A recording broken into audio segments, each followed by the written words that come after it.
BRS పార్టీలో ముసల మొదలైనట్టుగా కనపడుతుంది.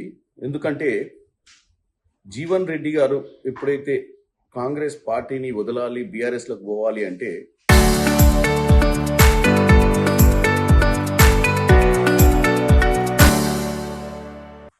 ఆ పార్టీలో ఉన్న నాయకులు జీవన్ రెడ్డి గారు చేరిక మీద వాళ్ళకే కొంత అండర్స్టాండింగ్ లేకుండా ఉన్నట్టుగా క్లియర్గా కనపడుతుంది.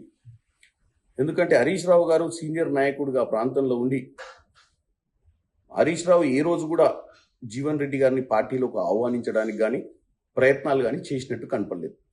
రెండోది, కేటీఆర్ గారు జగిత్యాల పోయినప్పుడు మొదటిసారి జీవన్ రెడ్డి గారిని విదేశాల నుంచి వచ్చి హరీష్ రావు గారి ఇంటికి వెళ్ళి బతిలాడి తీసుకుపోయిన, ఎందుకంటే చూడటానికి బాగుండదని, ఎవరైనా హరీష్ రావు రాకుండా ఓన్లీ కేటీఆర్ వస్తాడు. నెక్స్ట్ డే ఎప్పుడైతే కేసీఆర్ ఫామ్ హౌస్కి తీసుకుపోయారు జీవన్ రెడ్డి గారిని, హరీష్ రావు గారు పోకపోవడంలో కూడా మనకు క్లియర్గా కనపడుతుంది ఆంతర్యం. ఇక పోతే ఆల్రెడీ ఆ పార్టీల కవిత పార్టీతో సరిపోక కొత్త పార్టీ పెట్టి బయటకు వచ్చింది. ఇప్పుడు హరీష్ రావు గారు ఈరోజు పొద్దున్నే, ఎందుకంటే కేసీఆర్ గారు సంవత్సరం రోజుల తర్వాత మొట్టమొదటిసారిగా ఒక బహిరంగ సభకు జగిత్యాలకు వచ్చింది కూతురు ఈరోజు.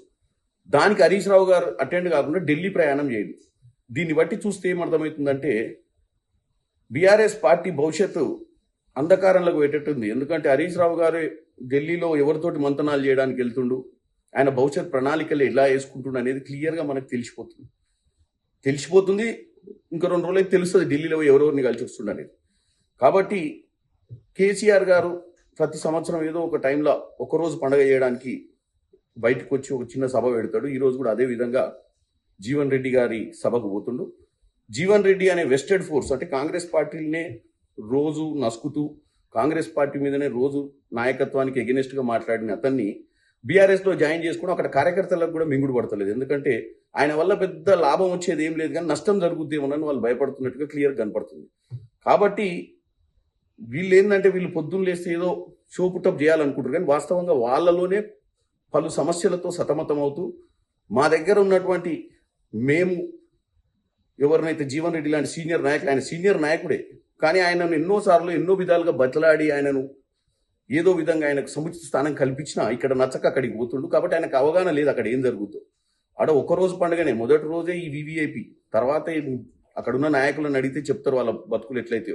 మొదటి రోజు నాటుకోడి, తర్వాత అసలు గేట్ కాడికి కూడా రానియరు. కాబట్టి ఈ యొక్క పరిణామాలు అన్నీ చూస్తుంటే ఈ యొక్క బీఆర్ఎస్ పార్టీ భవిష్యత్తు చాలా కష్టకాలంలోనే ఉన్నట్టుంది. ఎందుకంటే కేవలం కాంగ్రెస్ పార్టీని వ్యతిరేకించడానికి ఈరోజు మేము కాళేశ్వరం పోతున్నాం, కాళేశ్వరంలో జరిగిన అవకతవకలు చెప్పే ప్రయత్నం చేస్తున్న సమయంలో ఒక సభ పెట్టి ఏదో పెద్ద నాయకుడిని తీసుకుంటున్నాము, కాంగ్రెస్ పార్టీ నుంచి తీసుకోవడంతో కాంగ్రెస్ పార్టీ వీక్ అవుతుందని చెప్పడానికి ప్రయత్నం చేస్తారు వాళ్ళు. కాంగ్రెస్ పార్టీ వీక్ కావట్లే, బీఆర్ఎస్ పార్టీలనే ముసలం మొదలైంది, మునిగిపోయే పొడవ మాదిరిగా తయారైంది.